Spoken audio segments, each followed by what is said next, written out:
What if a simple community talk turned into a moment that would change a child's life forever? Maye Musk had walked into the morning event with calm determination, ready to share lessons about nutrition and courage with a roomful of women who needed hope. At 75, she had learned to carry herself with a graceful strength, refusing to let age silence her voice. That day, she spoke of protecting children, of listening for unspoken cries. She had no idea how soon those words would come back to test her. When the break arrived, she stepped outside into the soft morning sun. The park around the community center was alive with chatter, children playing, parents drinking coffee. Maye took a slow breath, letting the air clear her head. Then her gaze settled on a girl. Maybe 9, small and stiff on a wooden bench under a flowering tree. Her dress was pale yellow, delicate as a sunbeam, but she sat frozen, as if carved from stone. Tight braids framed a face that held no smile, only wide eyes full of something older than fear. Maye felt a chill slide down her spine. At first, she thought perhaps the child was simply shy, but then she noticed the man beside her. He was big, wearing a dark coat even in the warm weather, eyes hidden behind sunglasses. He pretended to read a newspaper, but every so often his hand twitched toward the girl's wrist, like a silent threat. The child's shoulders flinched at every shift in his grip. Maye's instincts, honed over decades of being a mother, a survivor, and a teacher, screamed that something was horribly wrong. Her own memories stirred. There had been a time, long ago, when she too had felt that same terror, that same numbness while sitting next to someone who claimed to protect her yet only hurt her. She had ignored her own silent cries then, too scared to speak. That mistake had left scars no one else could see. Looking at the girl, Maye's throat tightened. Suddenly, the child moved a small hand, curling her thumb under her fingers, pressing them tight into her palm. A tiny hidden fist. Maye's heart nearly stopped. She had seen that signal in public service campaigns, heard police describe it in conferences, a silent cry for help from a child who could not speak. The world around her seemed to hush. The sound of laughter, of passing bicycles, everything went distant. Only the girl remained in sharp focus, holding her signal steady, eyes locked on Maye's. In that instant, something deep inside Maye surged forward. She would not look away. Not again. Not this time. That voice in her mind, the voice that had gotten her through heartbreak, divorce, single motherhood, whispered loud and fierce. I missed my own signal once. I will not miss hers. A surge of energy pushed away the tremble in her hands. She stepped closer, studying every detail, the girl's shoes barely touching the ground, the man's controlling posture, the way he blocked her from view.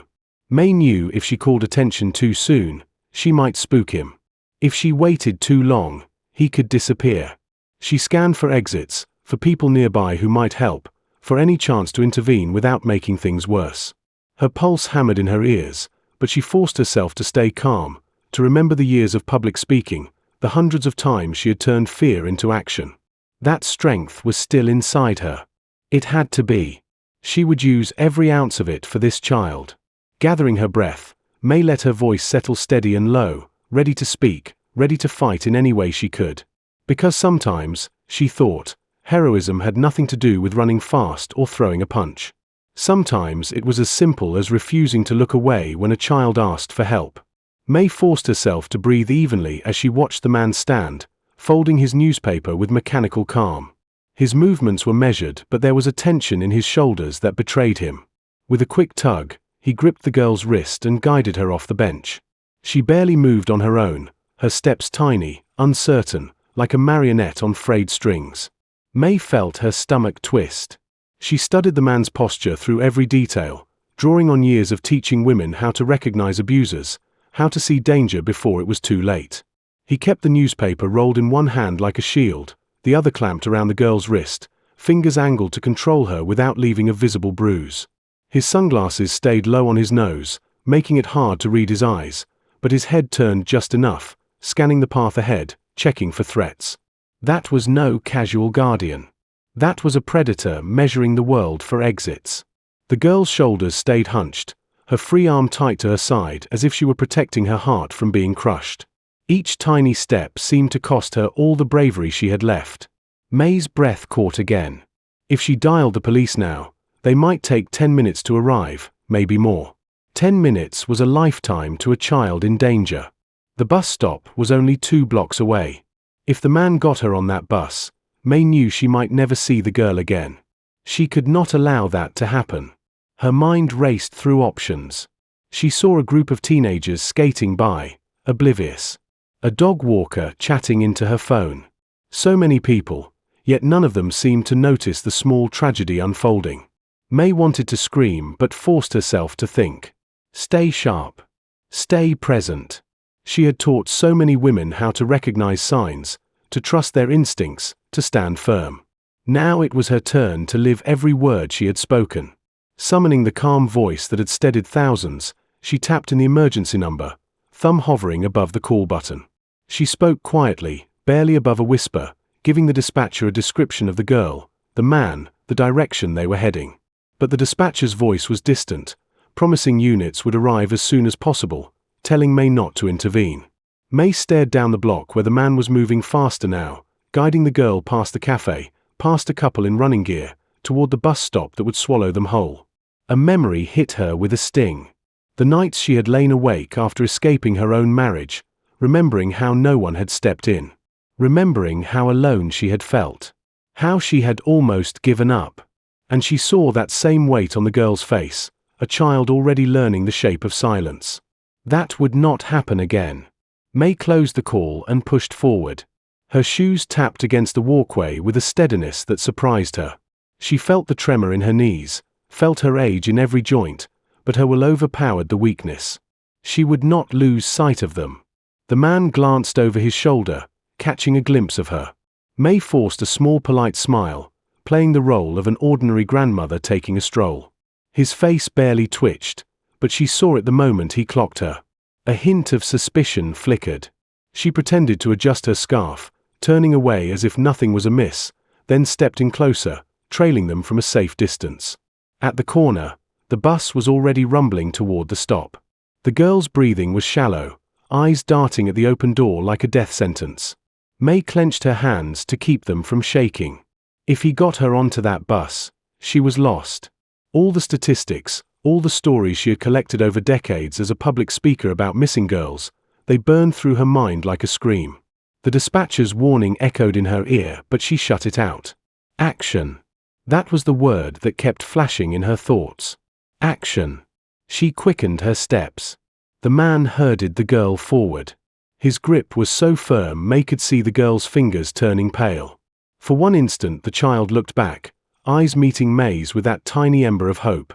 Maye answered it with a subtle nod, barely moving her head, a signal that she was there, that someone saw her. The girl's lips parted, the smallest breath of relief. The bus hissed to a stop. The man stepped up, pushing the girl ahead of him. Maye knew this was the last chance. She moved in, closing the distance, rehearsing the words in her mind. She would find a way to break through, to buy time, to call for help if she had to shout it herself.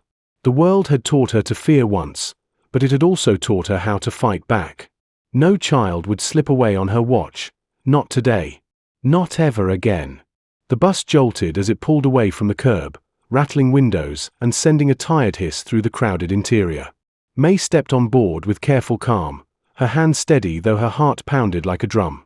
The stale air smelled of dust and too many bodies pressed together, but her mind cut through it with laser focus. She watched as the man guided the girl down the aisle, settling into a pair of seats near the back.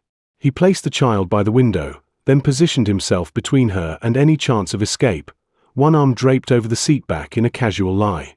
The girl curled into herself, shoulders rigid, eyes locked on nothing. Maye paid her fare and moved slowly toward the middle of the bus, scanning the passengers with a trained eye. People barely noticed her, lost in their phones, earbuds sealing them away from the world. She took a seat where she could observe, letting the engine's low hum vibrate through her bones as she made a plan. The girl was still making that small tight fist, thumb tucked in, fingers folded over. Maye's pulse quickened. The sign had not changed. She needed to act. Summoning every bit of courage, she rose and made her way down the aisle, leaning on the metal poles for support. Each step felt like wading through water, heavy and slow, but she forced her breathing to stay calm. The man shifted as she approached, the sunglasses still hiding his eyes, but she could see the muscle in his jaw flex. He was on guard. She gave him a grandmotherly smile, soft and non-threatening, and then looked straight at the girl. "Hello there, sweetheart," she said, letting her voice ring gentle and warm. "That is such a pretty yellow dress. Are you going to a party today?" The girl did not react at first. Her hands twitched against her knees, breath shallow, lips pressed shut. May held her gaze, hoping to find some spark of recognition, a moment of safety. After a heartbeat, the child's fingers squeezed tighter, repeating the SOS. May's heart clenched. She could see tears building in those wide eyes. The man cleared his throat, voice thick and polite in a way that made her skin crawl. "She is shy. We are just heading home from visiting family. Long day." May nodded as if she believed him, but her mind screamed. Every line of his posture was wrong, from the forced smile to the controlling grip. She kept the small talk flowing, anything to give the girl space to speak. "I used to take my children on long bus rides too," she continued. "Sometimes they were so tired they forgot to tell me if they were hungry. Would you like a snack, dear? I have an apple in my purse." The girl swallowed hard, still silent, but her shoulders shook ever so slightly. May read it clearly. Fear. Pure and cold. The bus bounced over a pothole, jolting them closer together. May took the chance to study the man's face from up close. His jaw stayed tense, a faint pulse ticking at his temple. He was alert, coiled like a spring. One wrong move might send him running. Or worse. May felt the heat of adrenaline burn away her doubt. She turned as if to adjust her purse and discreetly typed out a text on her phone, fingers shaking only a little. "Bus number 27 westbound 4th Avenue, child in danger, man 40s, dark coat, sunglasses, controlling, no name yet, please hurry." She hit send and tucked the phone away, heart hammering. The girl's eyes darted to her, catching that smallest movement. Hope flickered in them, so fragile May feared it might break. The man leaned forward just a fraction, his voice low and warning. "You should mind your own business." His tone was coated in forced civility, but there was steel underneath. May let a beat of silence pass, meeting his hidden gaze with steady confidence. "I am only being polite," she answered softly. "No harm in that." He said nothing more, but his grip on the girl's wrist tightened. May could almost feel the bruises forming. The child whimpered, a sound so small it might have been mistaken for the creak of the bus. That was enough. May knew she could not wait for sirens. Every second risked the man bolting, dragging the girl deeper into a nightmare. She had taught so many women how to stand up, how to trust the quiver in their gut. Now it was her own lesson on the line. She squared her shoulders, breathing in courage. Another stop was coming. She had to find a way to stall him, to keep the girl in sight. Her voice stayed soft, but her words were iron. "I think you dropped something," she told the man calmly.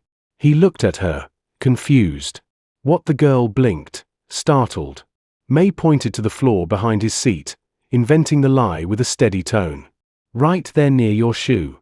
He hesitated, eyes narrowing, scanning the floor. A tiny wedge of doubt crept across his face. It was the opening she needed. May shifted closer to the girl, so near she could almost touch her. "Sweetheart, if you can stand up, do it now," she breathed. The girl trembled, then a tiny nod, almost invisible. May's heart soared even as fear gripped her chest. She had started something that could not be undone. And there was no turning back. The bus wheezed to a stop, brakes hissing against the curb, and May felt every nerve in her body light up. She watched as the man rose from his seat, tightening his grip on the girl's arm so hard she winced. Her small frame trembled, shoulders drawn inward, feet barely catching up with his long strides. May stood as well, steadying herself against the seat, gathering every shred of courage she had carried for 75 years. She had taught thousands of women how to stand up against fear, how to name evil for what it was. Now she would have to do exactly that for one terrified child.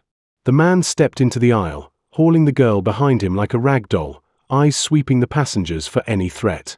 His sunglasses hid his expression, but the way his jaw clenched told May he was afraid of being exposed. She knew that fear. She would turn it against him. As he neared the door, May moved. Her steps were sure and steady, fueled by a fire that no one had been able to kill, not even in the darkest days of her life. She blocked the bus exit with her body, planting herself like an unmovable oak.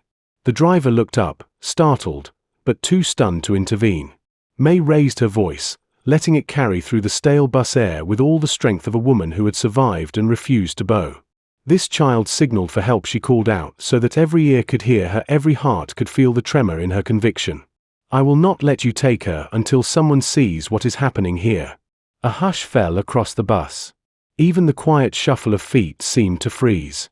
The man's head snapped toward her, mouth twisting in frustration.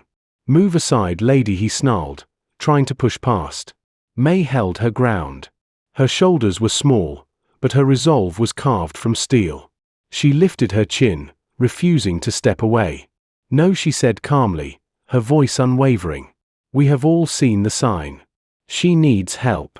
You will not silence her. The man's nostrils flared, panic breaking through his polished mask. His hand shot out, shoving Maye's shoulder with a roughness that jolted through her bones. Pain sparked up her spine, but she did not fall. She had survived far worse than a bully's shove. She stood firm, letting the moment stretch between them, letting everyone on that bus see the choice they could make. Anyone can be a witness, she called out again to the rows of frozen faces. Do not turn away. Do not pretend you did not see her call for help. The girl stood there wide-eyed, her small fists shaking, and for the first time someone had given her permission to be seen. Passengers began to stir. A young man in a construction vest rose, eyes narrowing as he studied the grip on the girl's arm. A woman clutched her purse tighter but took a step forward. Even the bus driver reached for the radio, voice tense as he called in a report. The man's shoulders twitched, caught in a trap of too many eyes, too many witnesses. He tried again to muscle past Maye, fury flashing through the brittle calm he had held so carefully. Let go of me, he growled, but Maye did not flinch. I will not let you hurt her, she answered, eyes locked on his with a depth that only a lifetime of survival could teach. Her words were like iron. You cannot frighten me. Not today. The girl's lips parted as if to speak, but the man jerked her wrist sharply, cutting her silent again. That was enough for the young man in the construction vest. He stepped forward, planting himself at Maye's side, voice low but strong. You heard her let the kid go. Another passenger followed. Then another. A ripple of courage spread across the aisle. The man's chest rose and fell in fast, angry bursts. For a moment Maye feared he might lash out even harder, that he would strike the child or try to run. But the weight of every watching face pinned him down. He looked around, realizing no one would help him vanish this time. His hand loosened on the girl's wrist, fingers trembling.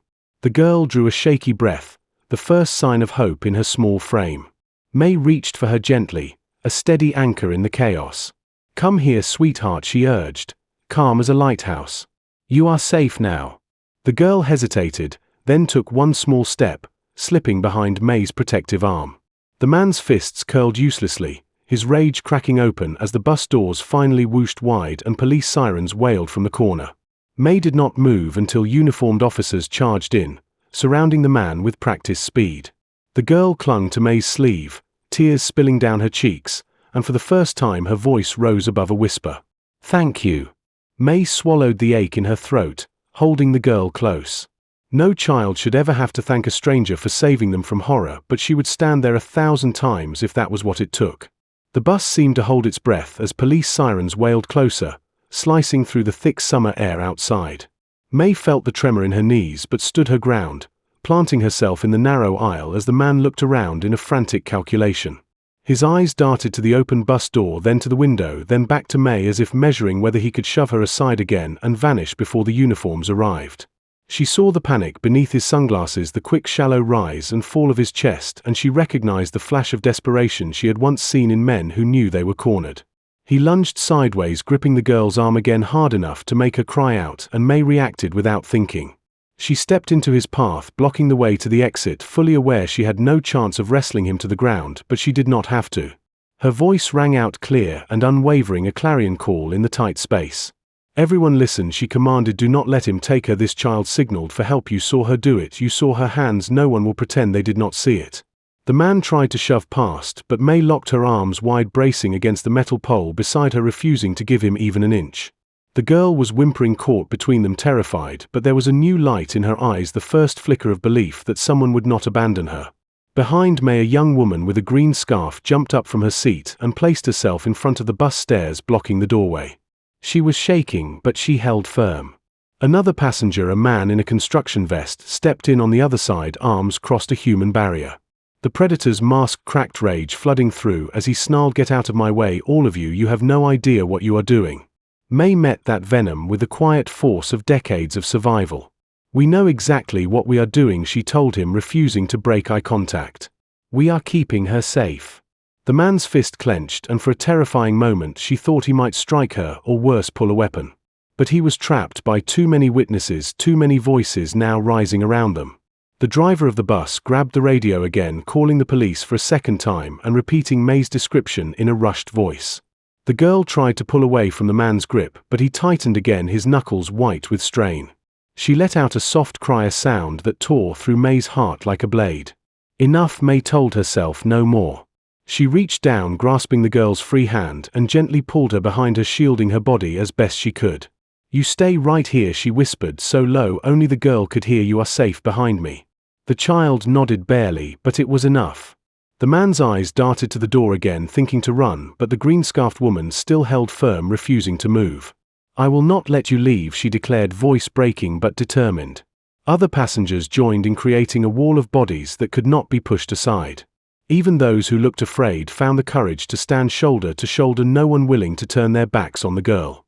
The man bared his teeth like an animal cornered. He feinted to the left, then tried to swing to the right, but the construction worker grabbed him by the upper arm with a strength that did not yield.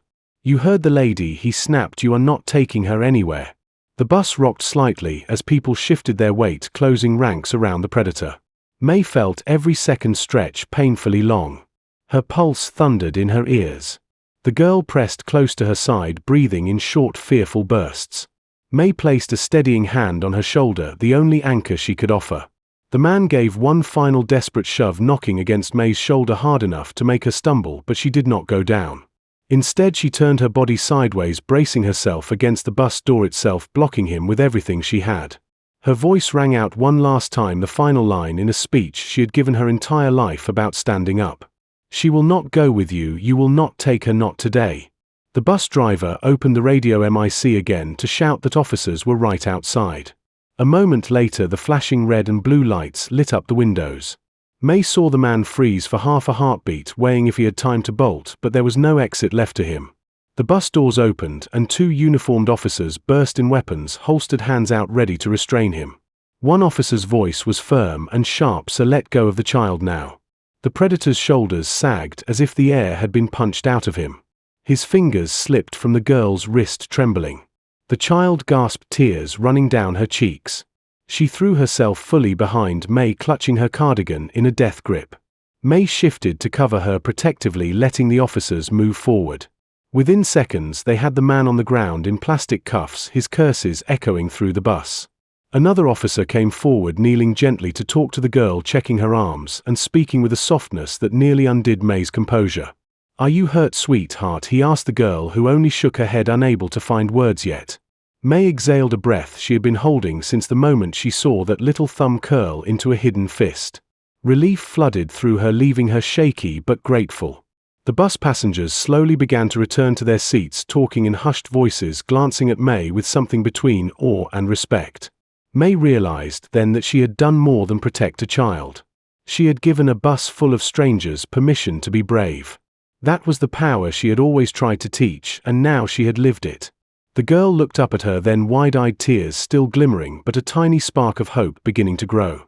"Thank you," she whispered again, voice so small it could have broken a heart. Maye knelt to meet her, eyes steady and kind. "You were the brave one," she answered, and meant every word. Outside the bus, the officers led the struggling man toward a waiting patrol car, blue lights flashing against the summer sky. The danger was leaving, but Maye knew the echoes of it would stay with the girl for a long time. Still, she would carry one image in her heart: the moment a whole group of strangers chose not to look away. And if that courage could happen once, it could happen again. The bus had emptied out, passengers leaving in a nervous shuffle as police secured the scene. Maye stayed by the girl's side while officers moved with steady efficiency, questioning witnesses and taking statements. The man in the dark coat was loaded into the back of a cruiser, still cursing under his breath but powerless now. Maye watched him go with a mix of sorrow and relief. That kind of evil never started big, she thought, it always grew in the shadows. One officer approached her, a young detective with a tired but kind face. He said quietly, "Can I speak with you a moment?" Maye nodded, resting her hand protectively on the girl's shoulder. The detective lowered his voice. "Your description you gave us on the phone helped us set up a wider perimeter. We checked the nearby stops, the route you mentioned. Turns out this guy was supposed to meet up with 2 other men." Maye's breath caught. There were more of them. The detective nodded grimly. "We picked up 2 suspects about 5 blocks away. They were holding another girl about the same age. We think there might have been a third, but she ran when the others were arrested. We are searching for her now." Maye felt her knees threaten to buckle. The girl next to her seemed to shrink at the news, eyes huge and fearful. Maye squeezed her hand gently. "You are safe," she whispered, "and this is not your fault." The detective continued with a grave expression. "We believe they are part of a trafficking ring. The kind that tries to grab kids who do not make a scene. Your fast report probably saved more than 1 child today." He paused, then added, "I think you might have stopped a whole operation before it could spread." Maye swallowed a hard knot of emotion. In her heart she heard echoes of her own children's voices all those years ago.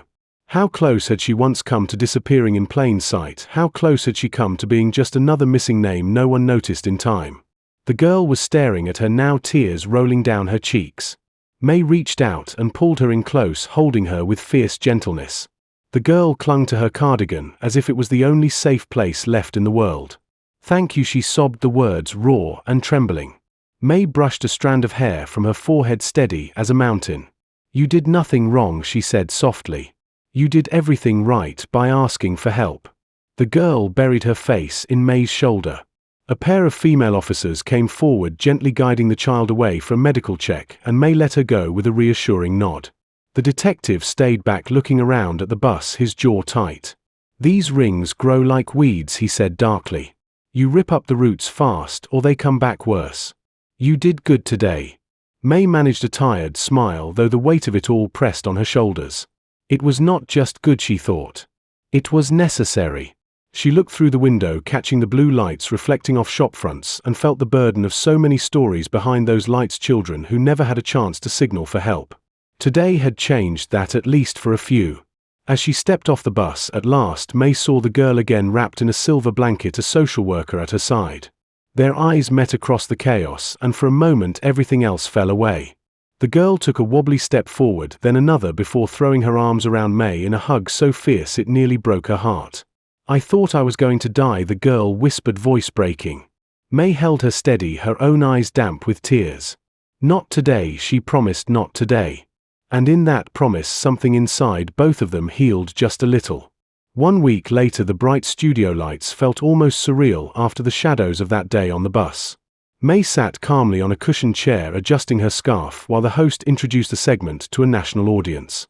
Cameras whirred and screens glowed behind her, showing clips of news coverage, the story of a silent signal and a woman who refused to ignore it. Beside her sat the girl, now smiling and stronger, a band of colorful friendship bracelets on her wrist, and her mother close by. Maye could see how the girl sat taller today, shoulders no longer hunched, eyes no longer darting around every corner. The child had started taking self-defense classes, her mother said, learning simple moves to feel powerful again. That made Maye's heart ache with pride. The host turned to Maye with a solemn, respectful look. "You saw something that most people might have missed," he said, "and you stepped in when others were afraid. What gave you the courage?" Maye took a slow breath, letting every lesson, every scar, every moment of survival flow into her voice. "I have spent 75 years learning to listen," she told him softly. "To listen to myself, to other women, to the children whose voices are so often drowned out. I missed my own signals once a long time ago. I promised I would never miss them again." The host nodded, the studio silent as every word settled. The camera panned to the girl, who reached over and slipped her small hand into Maye's. It was warm and steady and stronger than it had been just days before. The host leaned forward. Some say you are a hero. Do you think of yourself that way?" Maye smiled gently and shook her head. "No, I am just someone who could not look away. And I believe none of us should look away. That is all it takes to change a life." The mother of the girl wiped away tears, nodding in quiet agreement. The girl squeezed Maye's hand tighter, her voice steady. "You are my hero," she whispered so the microphones barely caught it. Maye's eyes softened. "It is never too late," she told them, all her voice ringing clear in the hushed air. "I am 75 years old, but it is never too late to stand up for what is right." The words felt like a beacon, and the girl looked up at her with a glow of pure hope shining from deep inside.